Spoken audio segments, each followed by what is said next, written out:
se encontra, meu caixa sempre fecha no positivo. Gasto com beleza, minhas unhas são feitas e minha manicure tá feliz comigo. E ó, pega o flow da Júlia Costa, que essa mina é braba demais, hein? O tipo de garota que arrebenta. Bom dia, meu povo! Chega mais que tá começando o Bom Dia Favela dessa quinta-feira. Já se ligou como é que o nosso programa tá hoje, né, ó? Então, bora descobrir quais histórias nós vamos contar hoje. Histórias incríveis das nossas favelas. Cola comigo porque eu sou Joyce Alves, sua companhia nas manhãs da Band.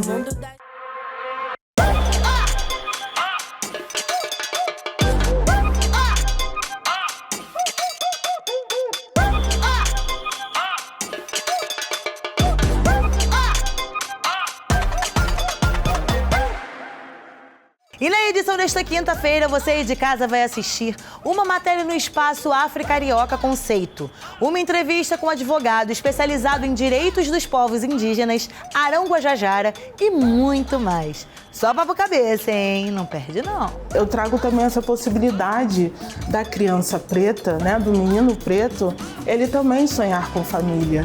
E hoje o Bom Dia Favela vai contar a história de mais uma grande fonte de cultura da nossa cidade.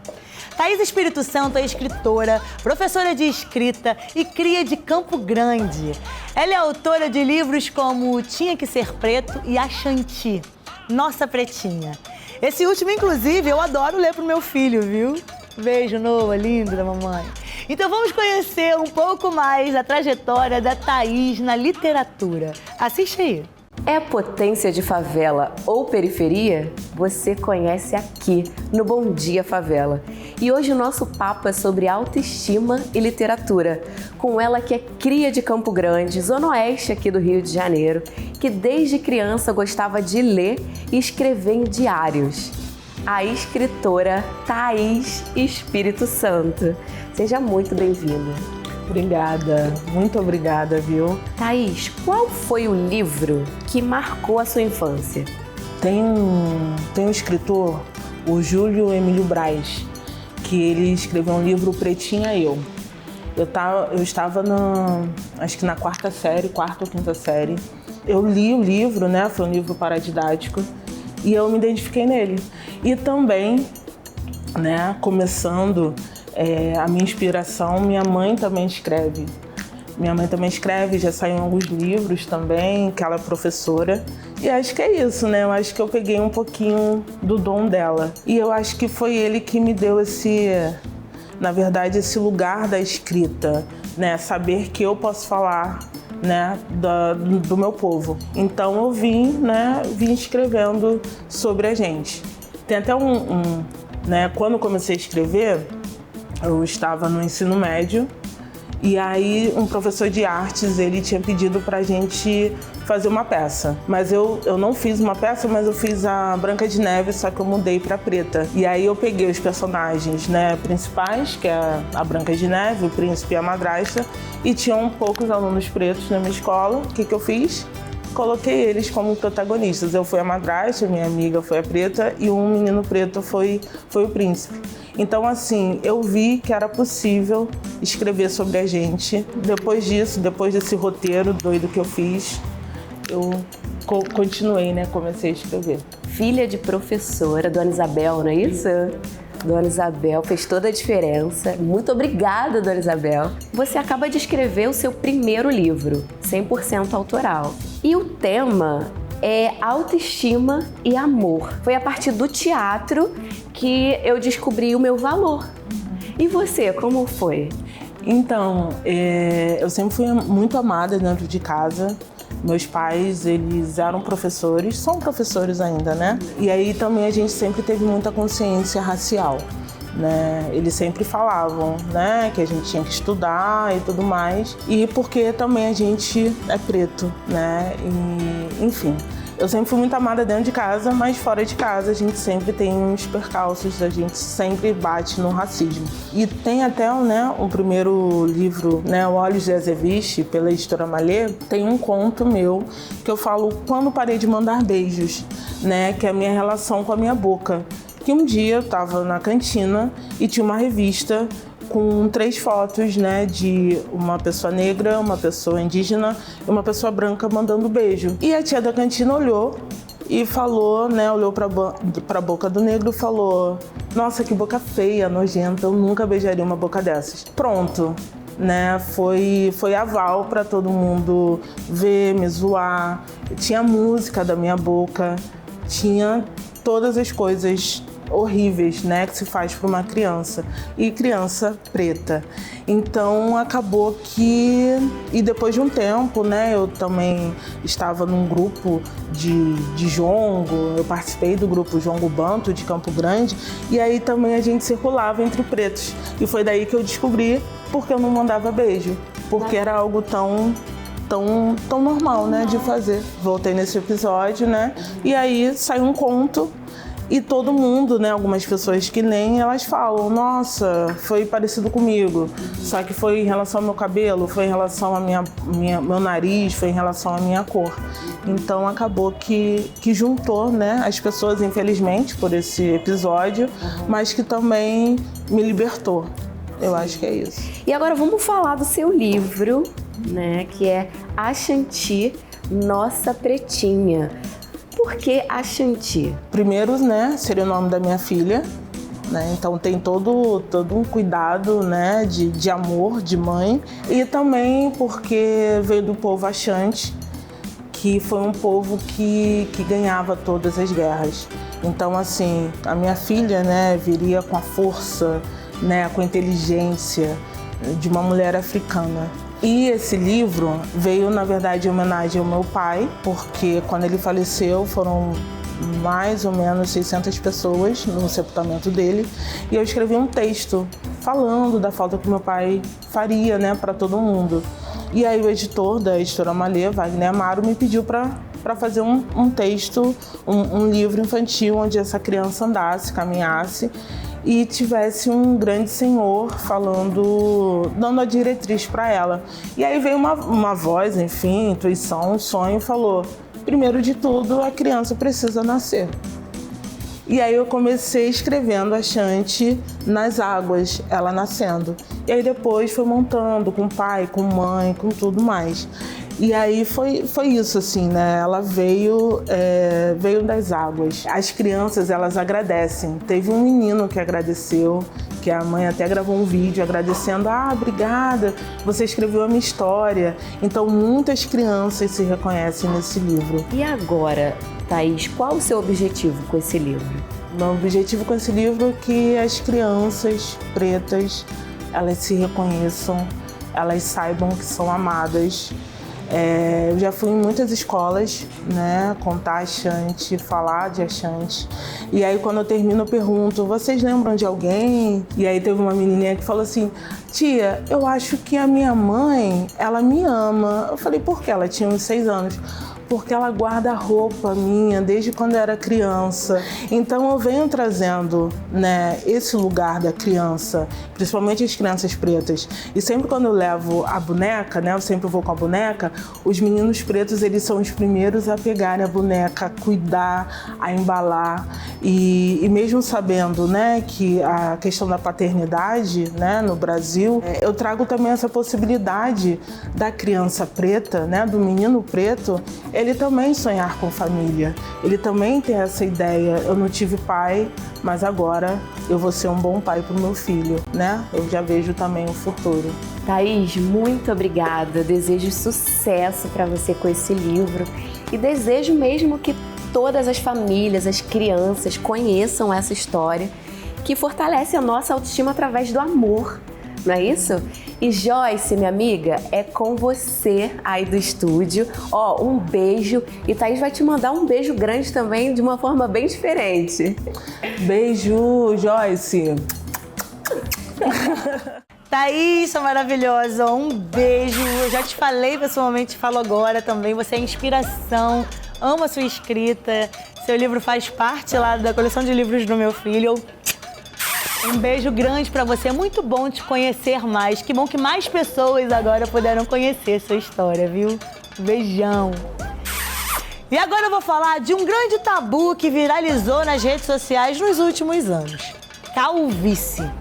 Ninguém quer correr o risco de perder o cabelo de uma hora para outra, né? Tanto que existem vários produtos que prometem a recuperação capilar em forma de tratamento. Mas lá na Zona Oeste, tem um espaço que conseguiu resolver essa questão com pessoas negras de um jeito inovador. Então partiu Africarioca Conceito. Conversar com o empreendedor Lucas Preto. Assiste aí. Bom dia, galera do Bom Dia Favela. Hoje eu vim trazer pra vocês uma inovação que tá rolando aqui na Zona Oeste. Gente, imagina só, dreads para calvos. Ficou curioso? Eu também, por isso que eu vim parar aqui em Santa Cruz, onde é a barbearia Africarioca Conceito, que tá mudando o jogo com uma técnica exclusiva. Bora conferir. Cheguei, gente! Bom dia, favela! Bom dia! Tudo bem? Ó, primeiro começa me mostrando o espaço.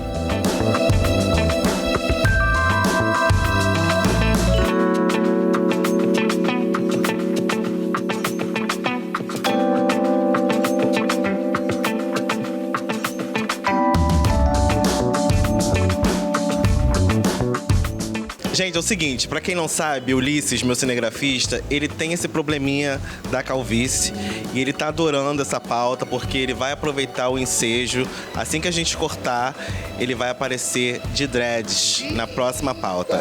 Alô, Hugo! Hugo, pode vir também, que tem espaço pra você também. A ideia da Africarioca surgiu com a finalidade de ser um salão que tivesse um ecossistema que girasse em torno das pretitudes, saca? Um salão com viés completamente afrocentrado, para cuidar de cabelo crespo, para cuidar de cabelo cacheado, e no meio dessa demanda surgiu as pessoas com calvície.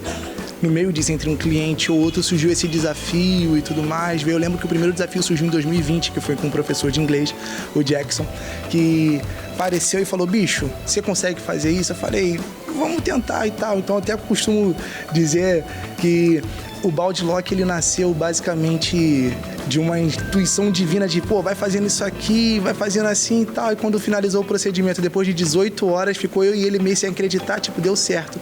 Então, no meio do percurso, a Africarioca se tornou essa referência de dread para pessoa com calvície. E fala um pouquinho sobre essa técnica, como funciona essa técnica? Perfeito. A técnica funciona todo com agulha. O procedimento não leva nenhum tipo de cola, nenhum tipo de substância química que seja danosa ao couro cabeludo, muito pelo contrário. É dread mesmo para você cultivar para a vida inteira. Então, basicamente, a gente usa o seu cabelo sobressalente, a gente tem o nosso formato ali que é guardado segredo a 7 chaves, que vai ali, vai endredando e tudo mais, e a partir disso você começa a cultivar os seus dreadlocks. E como é trabalhar com a autoestima das pessoas? Trabalhar com a autoestima das pessoas é um desafio à parte. Você está lidando com pessoas, principalmente que no campo da calvície estão habituadas a cortar o cabelo a cada 3, 4 dias em casa, com o uso de gilete. O cara que usa boné o tempo inteiro, o cara que mal tem uma referência dele mesmo na frente do espelho. Então, quando você traz para esse cara um convite de bicho, você pode ter um outro formato. Bicho, você tem uma outra possibilidade na sua autoestima. Você não precisa ficar limitado ao boné. Você não precisa ficar limitado a raspar a cabeça direto. Porque eu não sei se você sabe, mas um detalhe importante é que a calvície no homem, ela começa a apresentar os primeiros sinais com 17 anos. 17, 23 anos, o cara começa a ter o que a gente vai conhecer como alopécia, né? Ele começa a ter ali alopécia na têmpora, em alguns casos já no vértex, que é aquela coroa aqui da cabeça, com 17, com 23, com 25 anos. Então a gente está falando de um cara que está no ápice da juventude e começa a sentir essa coisa da calvície. Ele não sabe lidar com isso muito bem. Então, quando ele encontra o Bald Lock como uma alternativa para ele, bicho, posso usar algo legal, descolado, que combina comigo, pô, acho que é 10-0. Então, trabalhar com isso é proporcionar para cada cliente a experiência de viver esse desafio. Tanto que o nosso trampo, né, ele se dá pela experiência do cliente sempre fazer de costa para o espelho. Porque a ideia que a gente tem central é de o cara, quando finalizar o projeto, ter aquele encontro dele com uma nova versão, é um renascimento. Então ele chega de uma forma, a gente fala assim, olha aí, vê como é que você tava, você faz o procedimento todo às cegas e quando acaba é sempre uma reação. Alguns choram, outros ficam em estado de choque, é uma risaiada, mas é sempre a mesma narrativa, surpreendente. Sérgio, há quanto tempo você faz esse procedimento? Então, faço procedimento há 1 ano e 3, 4 meses, mais ou menos. Eu fiz o procedimento na véspera do meu casamento, Então, na realidade, foi um presente da minha irmã para mim e confesso que foi uma das melhores experiências da minha vida. Eu gostei, minha esposa gostou, meus amigos gostaram, todo mundo gostou. Como tá a autoestima hoje? Então, a autoestima, ela muda muito, né? Assim, você chega uma pessoa e aí você se vê diante do espelho completamente transformado e de volta para suas atividades, para sua rotina. Então, você precisa mudar para corresponder com aquilo que te dão de presente. É um grande presente. E aí você segue a sua vida melhorando cada vez mais. Ó, gente, não conheci o Sérgio antes, mas dá uma olhada nele agora. Mostra o outfit aqui, Ulisses, por favor. Todo combinandinho, todo paletando. É sobre isso. Isso aqui é Afri Carioca. Primeiro ponto é que um dos principais benefícios do uso do balde lock é o custo-benefício. O custo médio de uma aplicação de prótese no mercado, é porque eu não vou falar o nome de marcas específicas, mas você vai encontrar aí, você der um Google aí, a partir de R$9 mil. 9, 12, 14, 18 mil reais. Meu público é classe média, é público B, público C. Como é que um cara vai conseguir usar uma prótese dessa? Saca? Então, custo-benefício. Pô, o procedimento de balde lock você consegue aí a partir de R$2.200, dependendo do caso. Um viés que eu encontro para isso é a democratização ao acesso. Saca? Possibilita ao cara que, pô, é da classe média ali, classe mais baixa, conseguir acessar também, o primeiro ponto. O segundo ponto é que ele não gera nenhum tipo de prejuízo ao couro cabeludo, ao bulbo capilar. Por quê? Porque eu não uso nenhum tipo de cola. Eu não gero nenhuma obstrução no nascimento dos folículos, nem nada do tipo. O procedimento ele é todo feito artesanal ali com agulha. Então, o seu cabelo que tem ainda uma propensão a crescer, a de alguma forma se expandir, ele não fica comprometido em função disso. Muito pelo contrário, ele até expande. Tanto que de tempos em tempos a gente faz um procedimento que a gente chama de reinserção, que a gente tira toda a prótese, faz uma higienização, faz uma asepsia e recoloca no lugar. Você vai ver que o cabelo desenvolve bem pra caramba no meio desse procedimento. Caio, há quanto tempo você faz esse procedimento? Cara, eu já tô com balde lock já faz um ano e meio por aí. E o que mudou na sua autoestima? Pô, mudou totalmente a minha autoestima, minha vida mudou também depois disso. Eu me sinto mais conectado comigo mesmo, sabe? Tipo, eu me sinto mais presente nesse meio artístico que eu vivo. Então, estar com balde lock e tirar essa insegurança que a calvície trazia pra mim é sensacional. Eu sei que é muito complicado ter que raspar a cabeça a cada 2, 3 dias, ter que ficar refém de boné o tempo inteiro. Eu sei que é muito difícil porque, na maior parte do tempo, você não se sente nem confortável para falar sobre essa fragilidade ou vulnerabilidade com outras pessoas. Tô falando com você que sofre com calvície e tá cansado de ficar nesse estado. Se você ainda não me conhece, deixa eu me apresentar. Meu nome é Lucas Preto, eu sou o CEO da Afri Carioca, desenvolvi uma técnica de dread para pessoas com a calvície, se chama balde lock. Te convido a conhecer o meu trabalho. No meu feed tem mais de 1000 publicações de pessoas que eu ajudei com casos parecidos com o seu. Dá uma olhada lá, @Fala Lucas Preto. Você encontra a gente também no @Afri Carioca Conceito. Vambora! Cara, que trabalho incrível! Às vezes, o que é uma brincadeira pra você é uma coisa que mexe com a autoestima do outro. Que trabalho incrível! Bom demais ter profissionais como você aí transformando a vida dos homens, viu? Um beijão. E agora, vamos pro comercial rapidinho e já eu tô de volta.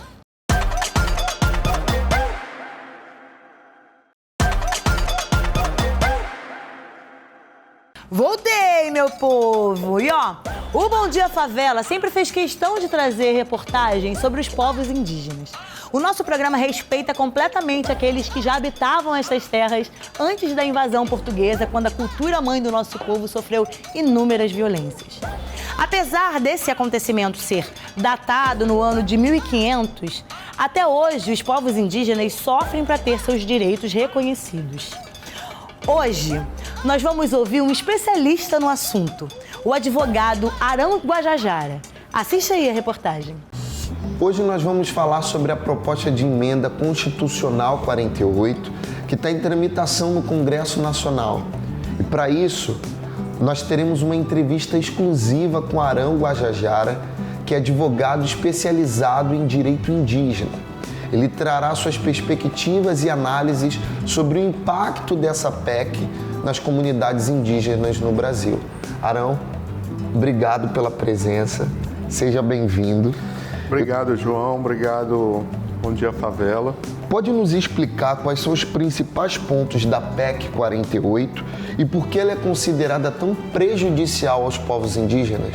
Então, o artigo 231 da Constituição, ele traz a definição do direito indígena, que é um dos ramos do direito mais importante em todo o sistema de direito brasileiro, né? Porque trata de terras, gente, de terras, né? Direito indígena é basicamente o direito à terra. Primeiro, a coletivização da terra. E tem alguns princípios, os princípios que estão estabelecidos pelo artigo 231 da Constituição, é que esse direito ele é indisponível, ou seja, não pode vender, não pode, é inalienável, não pode arrendar, alugar, e ele é imprescritível. Ou seja, não prescreve. Esse é o ponto principal da PEC 48, né? Ou seja, quer acabar com esse termo imprescritível. Ou seja, você pode reivindicar a terra indígena a qualquer momento. Então, a terra indígena e terra privada, qual é a diferença entre os dois direitos?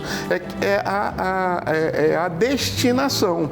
Enquanto que a terra indígena ela é destinada, além de ter esses princípios da imprescritibilidade, inalienabilidade e a indisponibilidade, imprescritibilidade, ela só pode ser destinada para os usos, para os costumes e para as tradições indígenas, né? Então, se uma terra está sendo destinada para uma especulação imobiliária, para o veneno, para o agronegócio, para a soja, por exemplo, que é a monocultura, não é terra indígena pelo que determina o artigo 231 da Constituição. Nas áreas de proteção ambiental, nós temos uma degradação de quase 70%. E as terras indígenas, nós temos uma preservação de quase 100%. E o direito indígena, ele é de ordem pública, está lá no artigo 129, inciso 5º da Constituição.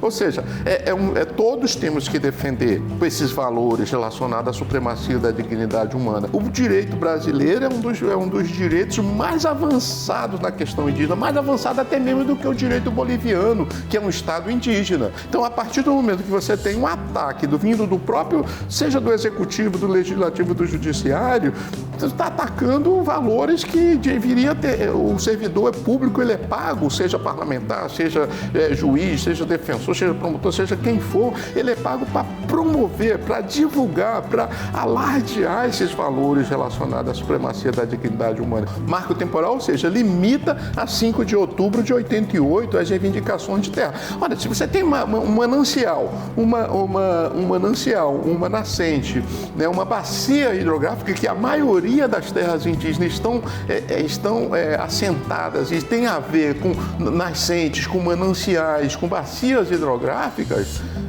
que mesmo reivindicando hoje, não pode mais, e com a PEC não vai poder mais. Então esse é o objetivo principal. O ataque não é um ataque só ao direito indígena, não é ataque só aos indígenas, é ataque à humanidade. E como as comunidades indígenas têm se mobilizado contra essa proposta? O movimento social indígena hoje está todo cooptado praticamente. Ninguém está se mobilizando contra isso.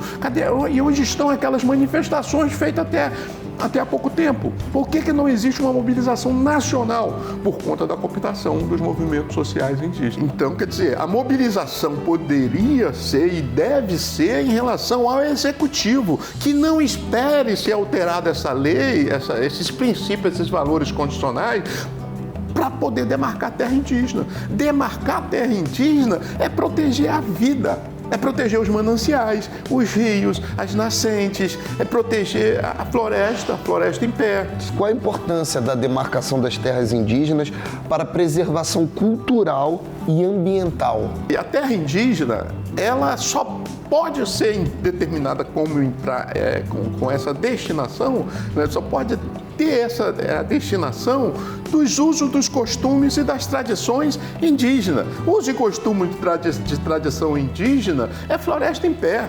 Nessas terras indígenas, nós deveríamos ter um selo do produto indígena. Quem não quer consumir produto orgânico, um produto saudável, um produto sem agrotóxico, sem veneno, sem e dentro de uma área preservada ambientalmente, conservada ambientalmente. Então, quer dizer, essa é a importância da demarcação de terra indígena.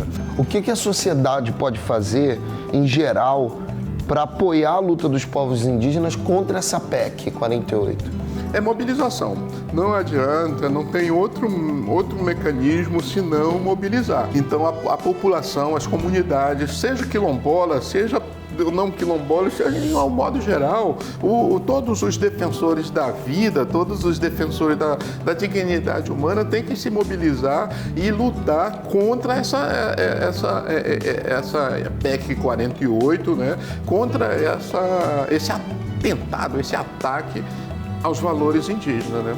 E é isso, Bom Dia Favela, que possamos cada vez mais trazer assuntos urgentes para esse programa. A gente fica por aqui e é com você, Joyce.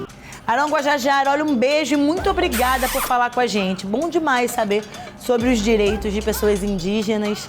Eu fico muito feliz aqui, o Bom Dia Favela tá sempre de portas abertas para vocês. Um beijão, viu? E ó, gente, tá na hora da gente mostrar a nossa agenda cultural e eu vou chamar ele pra passar essa agenda pra vocês, né? Entra, Leon, Marques! Cheguei, brotei, galera! Brota no Bom Dia Favela! Tudo bem? Gente, estou aqui mais uma vez para trazer a agenda do fim de semana.